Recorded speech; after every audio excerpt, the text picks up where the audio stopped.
Padre maravilloso, te damos las gracias. Hoy queremos reunirnos alrededor de la mesa a recibir más y más de ti, Señor. Te bendecimos por esta palabra que vamos a recibir porque es un pan vivo, Señor, pan bajado del cielo, pan fresco, Señor. No es un pan trasnochado, ni es un pan que tiene moho, ni es un pan, Padre celestial, que otros predicadores han dado. No, Señor, es un pan fresco bajado del cielo y te doy las gracias porque tú eres el pan vivo bajado del cielo, Señor. Te doy gracias porque este pan nos va a alimentar, Señor, y nos va a permitir que nuestros sentidos estén dispuestos para verte, Señor. Te doy muchas y muchas gracias por las que se reúnen, por los que escucharán esta palabra, por lo que esta palabra hará en sus corazones. Gracias, Señor, en Cristo Jesús. Amén y amén. Bueno, muy buenas noches. Hoy vamos a revisar el libro de Job. Es un libro muy conocido del Antiguo Testamento. Vamos a revisar algunos apartes de ese libro, muy bonito, que Dios me inquietó a hablar de él. Entonces, en la región de Uz había un hombre recto e intachable, que temía a Dios y vivía apartado del mal. Estamos leyendo Job 1:1. Este hombre se llamaba Job. Entonces había un hombre que era recto e intachable. No sé cuántas personas uno puede catalogar hoy en día con esas características tan bonitas, que sea recto y además intachable, que no le puede uno decir, oiga, no, es que le falta esto, o este es el puntico del mantel negro. Este hombre no, este hombre era recto e intachable. Y tenía 7 hijos y 3 hijas, o sea, tenía 10 hijos en total, 7 hombres y 3 mujeres. Y era dueño de 7,000 ovejas, o sea, imaginen, 7,000 ovejas son bastantes. 7,000 ovejas, 3,000 camellos, eso es como toda una flota de aviones, o sea, tener camellos es como tener avión. Tenía 3,000 camellos, o sea, cualquier cantidad de dromedarios tenía.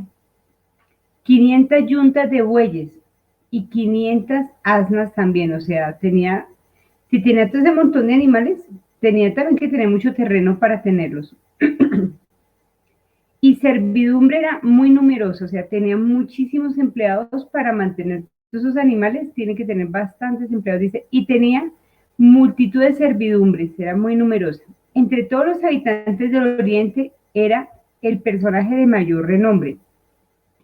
Normalmente en una región siempre se conoce la persona cuando tiene economía. Uno dice, no, es que en esta región, el duro de esta región es tal, es Pepito Pérez. Y, bueno, ¿por qué es tan duro? Pues porque tiene todo el ganado, o porque tiene mucha tierra, es terrateniente, o porque tiene también muchos cultivos, mucha producción. Entonces la gente normalmente habla bien o tiene envidia, pero habla de esto. Y este personaje era el de mayor renombre, o sea, la gente hablaba mucho de Job.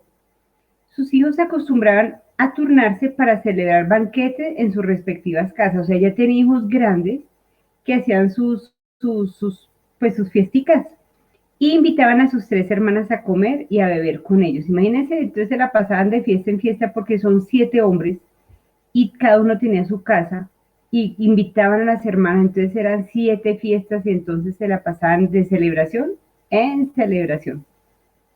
Una vez terminados los ciclos de los banquetes, o sea, eran cíclicos, o sea, imagínense así, en esta semana curiosamente cumplió muchos familiares y yo decía tan particular, nunca me había fijado en eso que eran tan seguidos, o sea, empezó el uno, el otro, yo, qué curioso, nunca he hecho como conciencia de eso, que todos son como en octubre, noviembre, y arranca el uno, arranca el otro, y ponqué para el uno, ponqué para el otro, y yo, oye, qué chévere eso, y qué chévere celebrar la vida. Pues así le pasaba a los hijos de Job, se reunían a celebrar banquetes, y después de que acababa todo el ciclo de todo ese montón de banquetes que hacían, Job se aseguraba que sus hijos se purificaban, o sea, muy seguramente, quién sabe cómo eran los banquetes, si eran de pronto un poquito con desorden de alcohol, de pronto era un poquito de desorden de relaciones, no se sabe, pero él se aseguraba que sus hijos se purificaran y muy de mañana ofrecía holocausto por cada uno de ellos. O sea, si eran 10 hijos,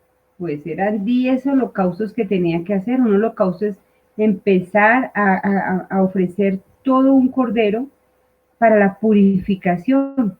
Y eran 7 hombres que estaban ahí haciendo, y muy seguramente dice que por todos sus hijos hacía un sacrificio, entonces hacía 10 sacrificios, o sea, a ese señor le tocaba o muy de madrugada y terminar más o menos hasta el mediodía en ese trabajo de purificación, de ofrecer y pedir perdón por sus hijos, y decía, tal vez mis hijos hayan pecado o maldecido en su corazón a Dios. O sea, Dios dijo, de pronto han renegado estos chinos, han maldecido, o sea, han hablado mal de Dios en su corazón, o sea, en sus pensamientos han hablado mal. Mejor venga, los purificamos y que estén limpios. O sea, Job era un intercesor tremendo, un intercesor por sus hijos, estaba permanentemente clamando en la presencia de Dios, y para Job esta era una costumbre cotidiana, o sea que eso no era algo extraordinario una vez al año, venga a ver, no, sino era algo cotidiano que él ya estaba intercediendo por sus hijos, y no solamente intercediendo, sino haciendo sacrificios, sacrificios por ellos de purificación. Ahí la palabra no especifica que cada cuánto hacían ellos sus reuniones, los jóvenes cada cuánto se reunían, pero pues muy seguramente si el papá tenía plática, pues muy seguramente los hijos hacen bastantes reuniones. ¿Por qué? Pues porque lo que no nos cuesta, volvámoslo fiesta, muy, muy propio de las personas cuando no han logrado hacer la economía con sacrificio, con esfuerzo, con trabajo, dedicación, sino simplemente el hijo recibe y recibe y como muy relajado, entonces se dedica más a disfrutar todo lo que su papá ha trabajado. Pero su papá no, su papá se esforzaba por empezar a cuidar que estos hijos estuvieran bien ante la presencia de Dios. Bueno, aquí qué más pasa. Ahí en el Antiguo Testamento habla que los hijos de Dios, otras versiones hablan de los ángeles se presentan, otras versiones hablan de los servidores se presentan ante la presencia de Dios, y al presentarse ante la presencia de Dios se presenta también el ángel acusador o el hijo acusador. Estamos hablando de las tinieblas, estamos hablando en este caso de Satanás, ya es un ángel caído, pero se presenta también porque Satanás es un empleado de Dios, es un servidor de Dios. No está al nivel de Dios como muchas veces nos lo han presentado en algunas culturas, el bien y el mal están al mismo nivel. No, eso no es. Dios es soberano y está por encima de toda su creación. Y Satanás es una creación de Dios, es un ángel y también se presenta. En el capítulo de Job 1:6 llegó el día en que los ángeles debían hacer acto de presencia ante el Señor, y con ellos se presentó también Satanás. El Señor le preguntó a Satanás, ¿de dónde vienes? Vengo de rodar toda la tierra y recorrerla de extremo al otro. O sea, Satanás tiene permiso para estar en la tierra porque pues este es un sistema caído donde está él. De recorrerla de un extremo al otro, y respondió Satanás, te has puesto a pensar en mi siervo Job. O sea, Dios piensa en Job, dice, oye, ¿te has visto este varón? Es tremendo, o sea, Dios piensa en nosotros. Dice, ¿te has vuelto a pensar en mi siervo Job? Le pregunta el Señor, no hay en la tierra nadie como él. Él es un hombre recto, intachable, y me honra y vive apartado del mal. O sea, Dios reconoce el esfuerzo de Job, Dios reconoce que es un hombre recto, que vive apartado del mal, que es un hombre que le ha llamado la atención a Dios, y inclusive llama a sus ángeles y le cuenta. O sea, no solamente la gente está hablando, oh, ese man tiene plata, oh, ese sí que tiene caballos, sí que tiene vacas, sí que tiene dromedarios, sino Dios también se fija en Job, pero no por los bienes, porque los bienes se los dio Dios, sino se fija en su conducta, en la forma de actuar. Se ha fijado, dice, se ha fijado, es un hombre recto e intachable. O sea, las mismas palabras con las que él empieza a escribir la palabra a Job, Dios también lo escribe así, como un hombre recto, intachable, y me honra, y vive apartado del mal. O sea, a Dios esa conducta le agrada, que se aparta del mal. Y Satanás le replicó, o sea, empieza como a argumentarle, si acaso Job honra sin recibir nada a cambio, acaso no está bajo tu protección y tu familia y todas sus posesiones. De tal modo lo has bendecido la obra de sus manos, que su rebaño y su ganado llenan toda la tierra. Pero extiende tu mano y quítale todo lo que posee, a ver si no te maldice en tu propia cara. Entonces, el enemigo le dice, no, pues la verdad es que está bendecido, y pues a la hora de bendición, ¿quién va a estar mal? Pues todo el mundo está contento, derechito, bien. Pero quítale las bendiciones, a ver cómo empieza Job a maldecir en su corazón. Y Dios le da permiso, o sea, es un permiso especial que Dios le da a las tinieblas para que toquen a Job en ese momento. Y entonces empieza a perder Job todo ese montón de ganado, empieza a perderlo. Y no es una que se le volteó una vaca y se le cayó, no, empieza a caer rayos y empieza también en esos rayos a morir sus hijos. Entonces es una pérdida grande, grande, nada más cuando a uno se le pierde un animalito, un perrito que es como un hijo para uno, es fuerte la pérdida. Y Job tenía muchos animales y muy seguramente también amaba a sus animales y empezó la pérdida de sus animales, pero en forma simultánea también perdió sus hijos. Los 10 hijos los pierde Job en un accidente trágico cuando cae un trueno y destruye la casa donde están y las tejas matan a todos los hijos. Entonces es algo supremamente doloroso eso que le permitió vivir Dios a Job. Doloroso porque pierde sus seres más amados que son sus hijos. Entonces, bueno, ahí básicamente llegan las malas noticias a donde Job, llegó noticia uno, noticia 2, y entonces Job en ese momento no reniega de Dios. Dice acá, un segundito, dice, al llegar a ese punto, Job se levantó, se rasgó las vestiduras, o sea, al rasgarse las vestiduras es un sentimiento de dolor, se rasuró la cabeza, o sea, quedó calvo completamente y luego dejó caer al suelo en actitud de adoración, o sea, él se puso fue a adorar a Dios. No se puso, pero cómo así, ¿qué fue lo que pasó? No, sino empezó fue a adorar. Eso es una actitud muy bonita de Dios. De Job empezó a adorar a Dios, se arrodilló y empezó a adorar a Dios. Entonces dijo, desnudo salí del vientre de mi madre, desnudo he de partir. El Señor me ha dado, el Señor me ha quitado, bendito sea el nombre de Dios. O sea, empezó a bendecir el nombre de Dios. Y el reto con las tinieblas era, quitémosle de aquí, mandémosle una pruebita y verá cómo empieza a renegar de Dios. Y aquí Job tenía una actitud muy bonita que no renegó de Dios. Y nosotros cuántas veces empezamos a renegar de Dios porque tenemos una imagen distorsionada de Dios. Entonces pasamos por una medio prueba así chiquitica, porque aquí esta prueba fue gigantesca, o sea, fue una prueba económica durísima, fue perder sus empleados, fue perder sus hijos, y él no renegó de Dios, o sea, al contrario, adoró a Dios en esa prueba simultánea que está pasando y llegó al mismo tiempo, no es que llegó a los 6 meses, al año, o sea, llega una noticia y llega el otro y llega el otro con malas noticias. Y a pesar de todo esto, Job no pecó ni le echó la culpa a Dios.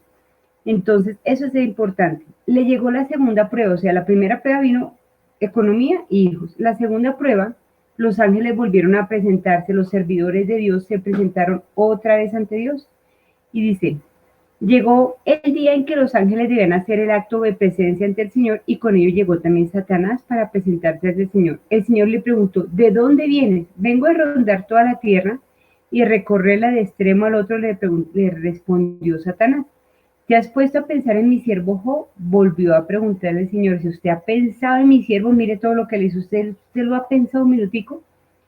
¿Te has pensado en mi siervo Job? Volvió a preguntarle el Señor. No hay en la tierra nadie como él, es un hombre recto, intachable. Eso me parece tan bello que Dios diga eso de nosotros, que somos rectos, intachables, que me honre y vive apartado del mal. Y aunque tú me incitaste contra él para arruinarlo sin motivo, todavía se mantiene firme en su integridad. O sea, Dios lo que mira es la integridad del corazón, la integridad del pensamiento, que a pesar de la prueba se mantiene íntegro. En lo que él considera a Dios, que Dios da las bendiciones y bueno, se las quitó y bueno, pero no, también hay que aceptarlas, los bien y el mal. En ese caso, Job tenía en su cabeza que Dios también producía el mal. Entonces ahí le replicó nuevamente una cosa, replicó Satanás, con tal de salvar la vida del hombre da todo por lo que tiene, pero extiende la mano y hiérelo, a ver si no te maldice en tu propia cara. Y Dios le dice, muy bien, le dijo el Señor Satanás, Job está en tus manos, eso sí, respétale la vida, o sea, se lo entregó en las manos básicamente a Satanás, para que hiciera con él lo que quisiera, y pues imagínese en las manos de las tinieblas que no le llegó a Job, pues le llegó una enfermedad terrible. Algunos estudiosos dicen que duró un año, otros estudiosos dicen que duró 6 meses, pero sí duró varios meses. Fue una enfermedad en piel, fue una enfermedad con llagas, dice ahí la palabra que la llaga le supuraba, fuera de eso también le da comezón, o sea, la llaga rasca, le rasca también, y obviamente pues la gente cuando ve a Job pues le siente como que, uy, mucho asco. Y aquí viene también lo que es la persona que él ama, que es su compañera, que fue su esposa, con la que fabricó los 10 hijos. Y entonces aquí ella empieza cuando ya lo ve así, no, pero ¿cómo así? Su esposa le respondió en el 9, todavía mantienes firme tu integridad, o sea, ella le cuestiona la integridad.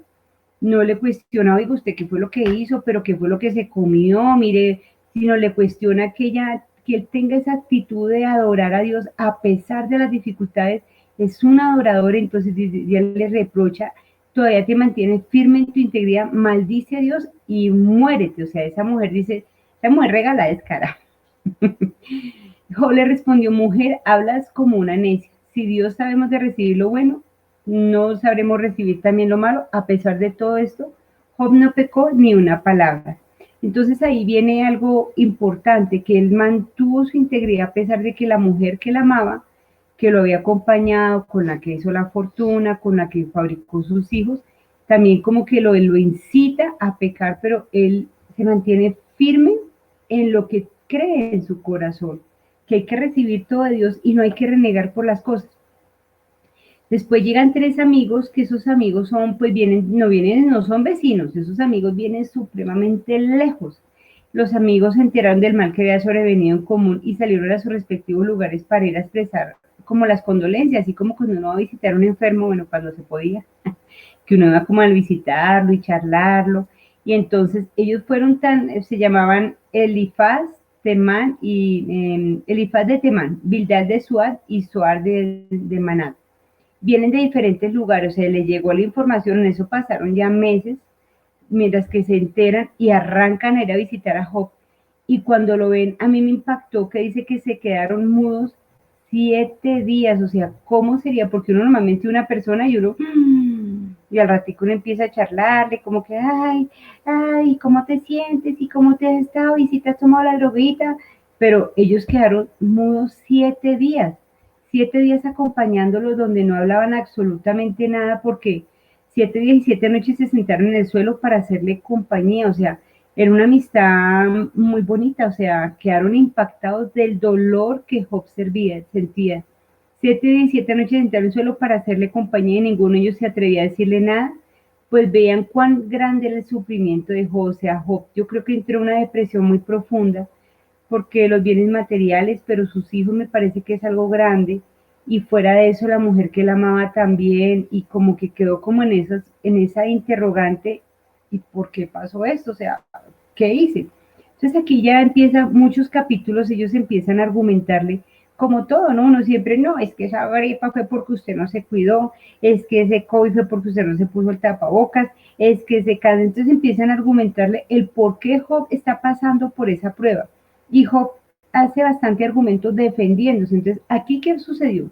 Job empieza básicamente a autojustificarse, se autojustifica, pero es que yo soy bueno, oiga, yo no encuentro por qué me vino esta prueba, empieza como a autojustificarse ante Dios, porque él creía que la bendición era por lo que él hacía, se autojustificaba en el hacer, no en quiénes somos, en la posición de quiénes somos, sino en lo que hacemos. Y muchas veces caemos también en ese error de Job. Nos autojustificamos, es que yo soy un lindo, es que yo soy bueno, es que yo sí que oro, es que yo sí que ayuno, es que yo sí que guerrero, es que yo sí que estudio en el yo, y me la paso como un yo pensando en mí y en mi ombligo. Y cuando veo una foto, lo primero que enfoco es dónde estoy yo, muy chido. Ahí, porque somos así, nos la pasamos mirándonos a nosotros mismos y autojustificándonos a nosotros mismos. Entonces, en ese momento, y además Job argumenta bastante con estos amigos que lo hacen sentir muy mal a Job, y lo dice como que usted es el culpable, que fue lo que pasó, porque antiguamente si la persona hacía mal, pues venía la enfermedad. Hoy todavía es un concepto muy profundo que tenemos, que por ahí, digamos, la iglesia tradicional se mueve mucho todavía, que lo que uno, digamos, eso es que está pagando alguna pena, o Dios le está castigando, y es una forma de ir como mirando a ver, y no, Dios no necesita nada de eso. Entonces acá dice, en el 25 dice, lo que más temía me sobrevino, lo que más me asustaba me sucedió. Y aquí Job está hablando del temor.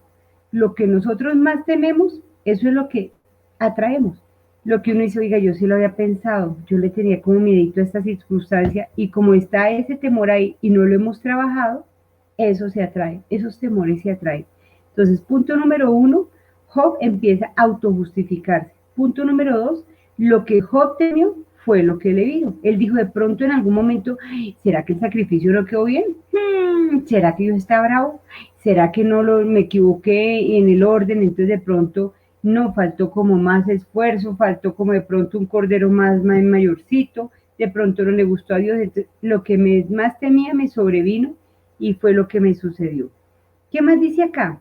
Dice acá en Job 6, dice, ¿acaso hay maldad en mi lengua y no puede mi paladar discernir maldad? O sea, él está autojustificándose que en su lengua está perfecto, o sea, yo nunca he pecado hablando, o sea, es verdad que Job era un hombre íntegro, pero fuera de que era íntegro se autojustificaba que era un santo, mejor dicho, un santo, una santa paloma, entonces dice, ¿acaso hay maldad en mi lengua y no puede mi paladar discernir maldad?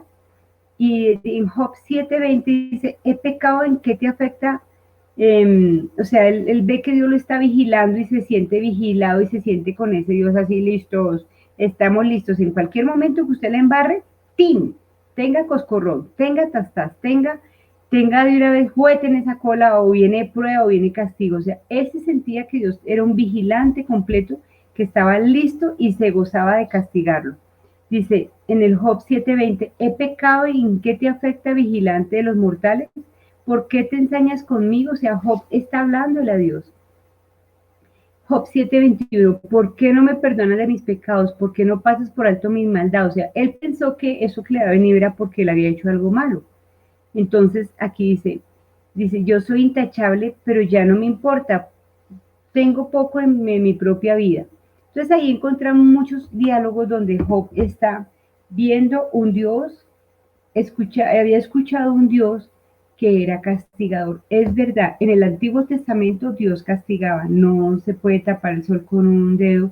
Castigó al pueblo de Israel, no castigó a toda la humanidad, porque uno no puede decir, no, que eso fue terrible, terrible con los indígenas, fue terrible con todas, no, él dejaba que el mundo fuera creciendo y desarrollándose y cada uno con su cultura, cada uno con sus creencias, muy respetuoso, pero él escogió un pueblo especial para él. Hizo unos acuerdos, unos pactos con Abraham, ustedes me van a seguir a mí, ustedes serán mi pueblo santo, serán mi pueblo apartado, yo los voy a guiar. Pero el pueblo empezó a pedir leyes, queremos cumplimiento, y cuando el pueblo no, Dios dice, ¿ah, quieren leyes? Ah, bueno, vengan a ver, pin, van las leyes. Y son 613 leyes, me recuerda que Juan Carlos, 613 leyes, y cuando falten en una, faltaron a todas.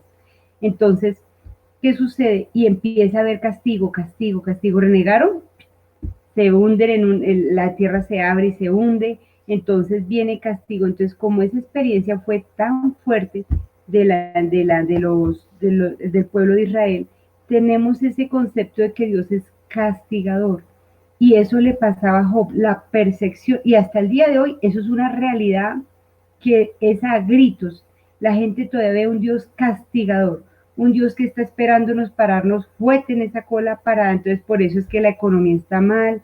Entonces, en algún momento pecamos. Entonces, claro, por eso es la culpa. Entonces, cuando nosotros pasamos por diferentes dificultades de cualquier motivo, de salud, dificultades emocionales, dificultades en la pareja, dificultades en la familia, dificultades laborales, dificultades económicas, dificultades ministeriales. No, es que esto es una prueba de Dios y me está poniendo a prueba. Y entonces, mira, vamos a ver cómo en nuestras fuerzas pasamos una prueba. Y entonces es un concepto que tenemos muy, muy guardadito ahí de Dios errado, completamente errado. ¿Y eso de dónde viene? Viene del Antiguo Testamento.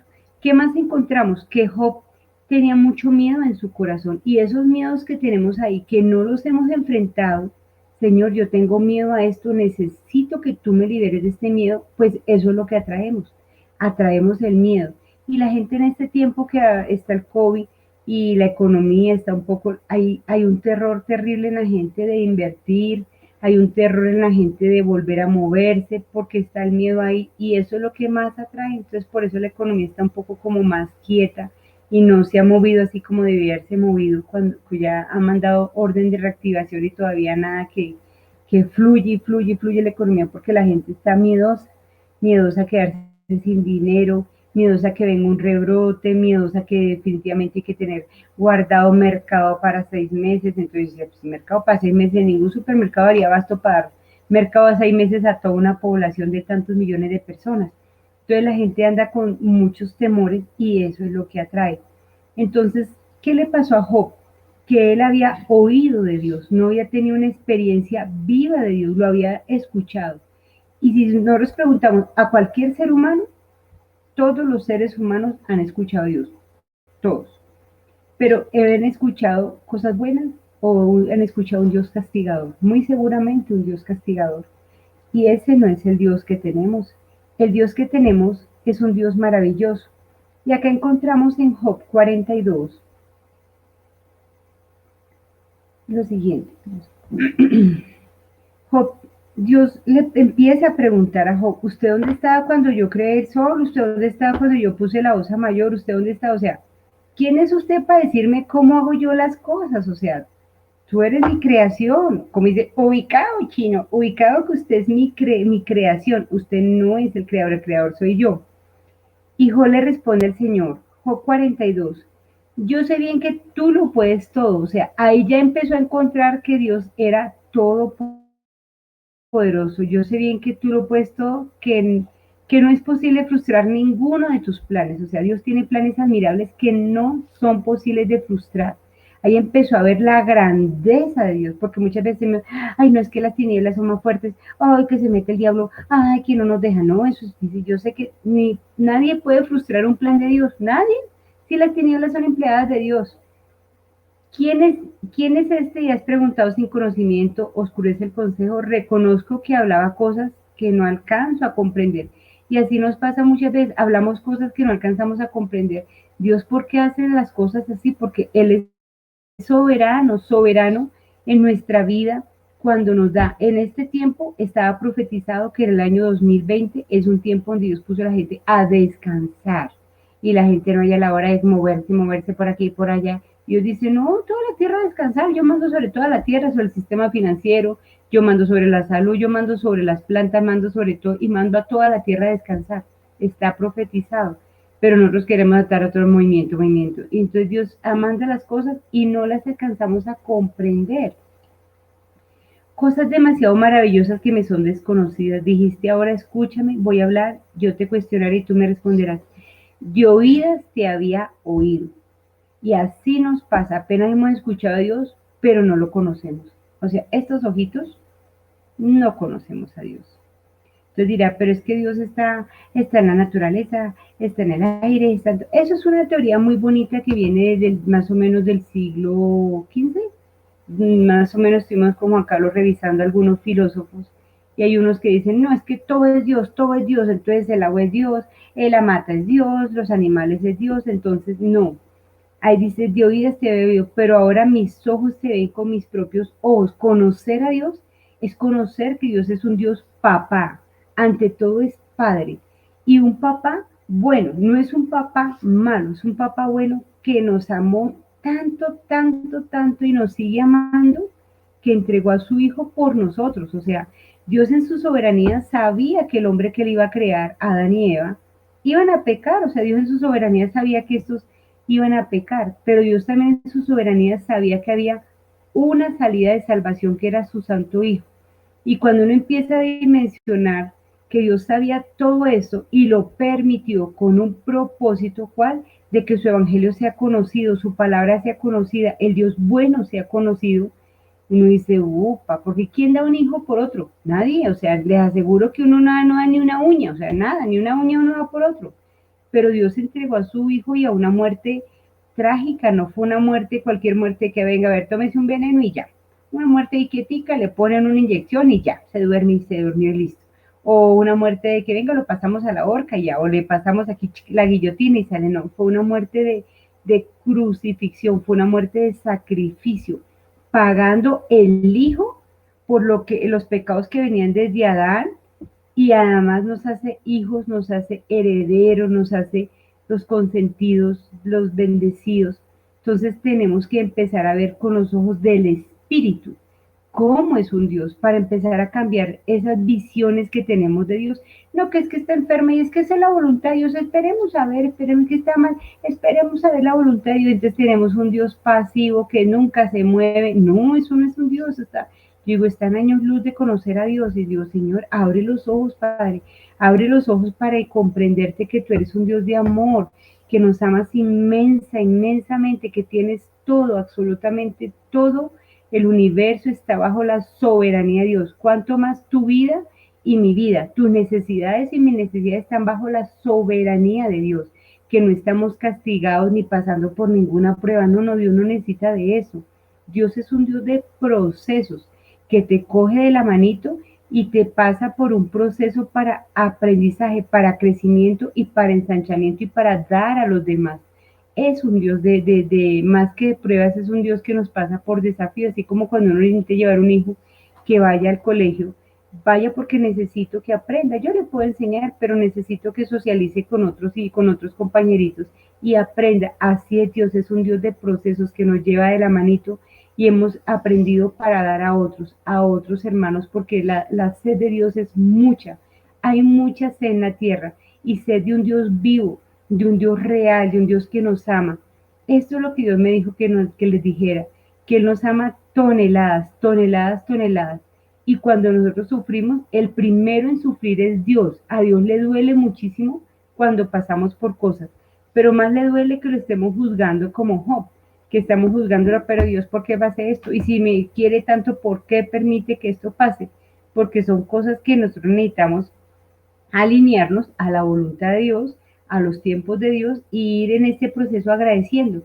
Cuando vamos es agradeciendo por la bendición, le estamos creyendo, pero cuando, ay, no, no ha salido nada, no, esto está terrible, ay, no, nada que cambien las cosas, sigue enfermo y de mal en peor, estamos declarando las cosas que están terribles, no, tenemos que ponernos de acuerdo con un Dios todopoderoso, porque de oídas había un dicho, mejor ahora nosotros vemos que Dios es todopoderoso y que puede cambiar las circunstancias, que puede cambiar las personas, puede cambiar todo, lo que el Señor puede levantar hasta muertos, o sea, que no hará.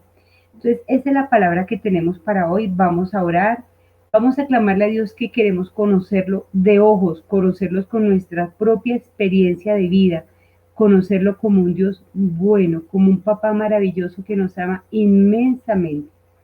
Padre maravilloso, te doy las gracias, Señor. Tú eres el Abba Padre, el Papito Dios, Señor. Te damos gracias, Señor, porque definitivamente nuestra experiencia en lo que hemos escuchado de ti, Señor, no ha sido bueno, Señor.